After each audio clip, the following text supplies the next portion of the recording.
Hello बच्चों, let's serious question. Water obtained by purification with organic ion exchange resins is options are pure water free from only calcium 2 plus magnesium 2 plus ions.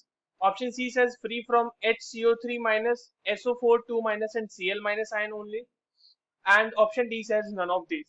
चलिए इस question को solve करते हैं बच्चों. और सबसे पहले तो ये देखते हैं कि इस क्वेश्चन को सॉल्व करने के लिए हमारे पास कौन से की कॉन्सेप्ट की जानकारी होनी चाहिए. देखो ये जो सवाल है ना हमारे पास बच्चों, ये बेसिकली आयन एक्सचेंज जो मेथड होता है हमारे पास हार्डनेस को रिमूव करने का, वाटर के हार्डनेस को रिमूव करने का. तो की कॉन्सेप्ट क्या हो जाएगा? रिमूवल ऑफ हार्डनेस, है ना, removal of hardness of water. और ये जो है ये बहुत ही स्पेसिफिक हो गया. हमें किस चीज के मतलब किसके अकॉर्डिंग बताना है? जो हमारे पास organic ion exchange resin method है. ठीक है, ऑर्गेनिक ऑर्गेनिक आयन एक्सचेंज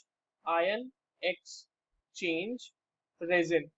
अब एक चीज समझना बच्चों, हमारे पास जो रेजिन्स होते हैं वो दो तरह के होते हैं. ठीक है, एक होते हैं कैटायन एक्सचेंज रेजिन्स और एक होते हैं एनायन एक्सचेंज रेजिन्स. तो पहले हम कैटायन एक्सचेंज रेजिन्स की बात करते हैं.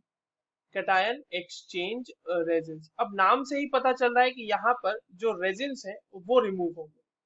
इसको समझने से पहले एक चीज जान लेते हैं कि हमारे पास जो भी वाटर में हार्डनेस होती है वो किसकी वजह से होती है. तो वो होती है some salts of calcium and magnesium की वजह से. कैल्शियम के सॉल्ट्स या फिर मैग्नीशियम के सॉल्ट्स. अब कौन कौन से सॉल्ट्स? बाइकार्बोनेट्स, सल्फेट्स और क्लोराइड्स. इनकी वजह से, सल्फेट और क्लोराइड की वजह से परमानेंट हार्डनेस और बाइकार्बोनेट की वजह से टेम्पररी हार्डनेस. तो जो कैल्शियम और मैग्नीशियम आयन है उसका एक्सचेंज होगा कैटायन एक्सचेंज रेजिन में. इसमें क्या होता है? देखो, रेजिन इज बेसिकली, रेजिन जो है आपके पास एक बड़ा सा हाइड्रोकार्बन का नेटवर्क है. ठीक है, और अगर उससे कोई एसिडिक ग्रुप लगा हुआ है, जैसे कि हम लोग इसको लिख देंगे इस तरह से रेजिन, और यहाँ पर रेजिन के साथ हमने लगा दिया H प्लस. ठीक है, यानी कि ये एक एसिडिक ग्रुप है. जैसे आप यहाँ पर रेजिन के साथ COOH लगा सकते हैं या फिर SO3 सल्फोनिक एसिड का ग्रुप लगा सकते हैं. तो ये जो रेजिन होंगे, मतलब जो H प्लस होगा, ये मेटल के साथ, ये 2M प्लस जो आपको दिख रहा है इसके साथ ये एक्सचेंज होगा. और यहाँ पर M बच्चों क्या हो सकता है? कैल्शियम 2 प्लस और मैग्नीशियम 2 प्लस. ठीक है, इसके साथ ये एक्सचेंज कर लेगा और यहाँ से ये क्या बना देगा? देखिए मैं इक्वेशन बैलेंस करके लिख देता हूँ यहाँ पे. तो ये बना देगा यहाँ पर से M रेजिन 2. ठीक है, और ये, और यहाँ पर आपके पास 2H प्लस जनरेट हो जाएगा. तो अगर कैल्शियम है तो कैल्शियम रेजिन के साथ लग जाएगा, और अगर आपके पास मैग्नीशियम है तो मैग्नीशियम रेजिन के साथ लग जाएगा. एक एग्जांपल देख लेते हैं. जैसे मान लीजिए आपके पास कैल्शियम है, ठीक है, तो आपने उसका रेजिन के साथ रिएक्शन कराया तो एसिडिक रेजिन है. तो एसिडिक रेजिन जो है वो कैटायन को एक्सचेंज करेगा. यहाँ पर मान लीजिए आपके पास कैल्शियम क्लोराइड है तो आपके पास CaCl2 है ना, और ये आपके पास एक्वस है. तो यहाँ पर से आपको क्या मिल जाएगा? Calcium resin whole twice plus आपके पास 2H प्लस मिलेगा और प्लस 2Cl माइनस मिलेगा. ठीक है, अब ये हो गई बात. तो अब हमारे पास ये देखो कि जो आपके पास जो भी वाटर होगा तो वो मेटल आयन से तो फ्री हो गया, कैल्शियम और मैग्नीशियम तो यहाँ से रिप्लेस हो गए, बट उसमें उसके कॉरस्पॉन्डिंग जो एनाइनिक पार्ट होंगे वो अभी भी बचे हुए होंगे. जैसे हमने CaCl2 लिया है तो यहाँ पे Cl माइनस बचा हुआ है. अगर हमने सल्फेट लिया होता तो यहाँ पे सल्फेट आयन बचा हुआ होता. तो उसको रिमूव करने के लिए, या फिर बाइकार्बोनेट है तो बाइकार्बोनेट बचा होता, उसको रिमूव करने के लिए हम फर्दर इसे एनायन एक्सचेंज रेजिन से पास करेंगे. तो एनायन एक्सचेंज रेजिन. अब देखिए इसमें क्या होता है, जैसा कि कैटायन एक्सचेंज रेजिन में वहां पर एसिडिक ग्रुप लगा हुआ था, उसी तरह यहाँ पर जो है एक बेसिक ग्रुप लगा हुआ हो. ठीक है, तो जैसे हमारे पास रेजिन होता है, रेजिन में हमने लगा दिया NH2 ग्रुप. ठीक है, और इसका रिएक्शन कराया हमने वाटर में, है ना, तो ये वाटर के साथ क्या बनाएगा? ये देखिए रेजिन यहाँ पे बन जाएगा NH3 प्लस OH माइनस. ठीक है, अब ये यूज में आएगा आपके पास, यही यूज करेंगे हम जो हमने प्रिपेयर किया, इसको यूज करके हम एनायंस का एक्सचेंज करेंगे. तो जैसे मैं आपके पास, चलिए एक एग्जांपल ही डायरेक्टली लिख देता हूँ यहाँ पर. जैसे लेट्स से कि हमारे पास क्लोराइड आयन को रिमूव करना है.